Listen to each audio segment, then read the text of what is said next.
Bonjour, je suis Ludovic Brier, je suis guide de pêche professionnel à la mouche et au leurre en Haute-Savoie. Aujourd'hui nous sommes sur le lac Léman, sur lequel nous allons faire une présentation de la pêche au leurre moderne. Alors pour commencer, la pêche au leurre. Depuis quelques années on assiste à une explosion de la pêche au leurre, surtout en termes de matériel. Ce matériel a beaucoup évolué depuis ces dernières années. Avant, on avait traditionnellement des cannes de 2,40 m, 2,70 m, voire 3 mètres, en pêchant du bord ou en bateau. Et de plus en plus, on est arrivé sur de nouvelles fibres qui nous permettent d'avoir une meilleure action, une meilleure pêche, une pêche plus de confort sur ces pêches-là qui nous demandent d'animer constamment un leurre. Donc ici, par exemple, j'ai une canne qui est en monobrin. Cette canne-là a l'avantage d'être légère, confortable, et elle me permet justement de pouvoir pêcher tout au long de ma journée sans éprouver de fatigue.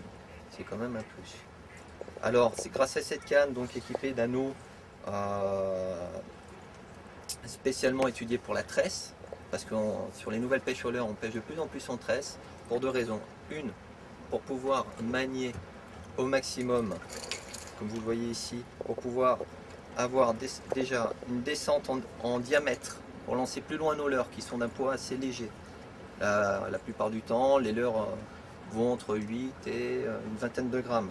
Donc on a un gain de distance, on a surtout une solidité.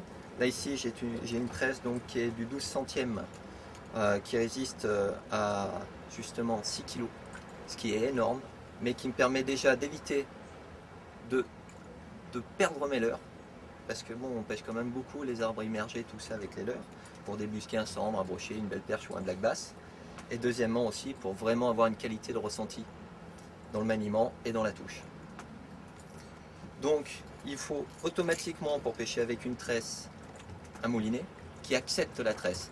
Donc les moulinets modernes sont tous adaptés à accepter les tresses, moyennant bien entendu un certain budget. C'est-à-dire qu'ils ont un mouvement ellipticole qui permet un enroulement en spire croisé de la tresse, ce qui évite de faire justement des nœuds au lancer. Ça nous permet de pouvoir aussi augmenter notre lancer.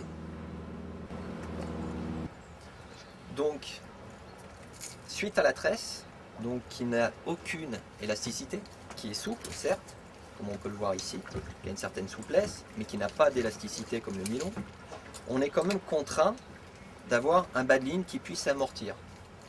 Et ce bas de ligne, depuis quelques temps, pour ne pas dire quelques années, on met du fluorocarbone.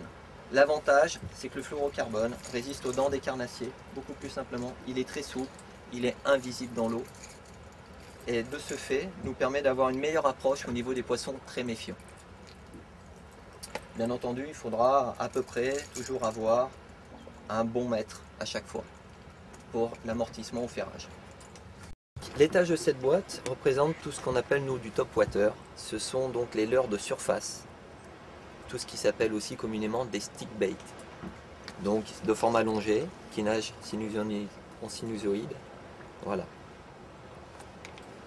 Donc par exemple ici, il va flotter comme ça dans l'eau et quand vous allez le ramener, le tracé sera vraiment un grand déhanché.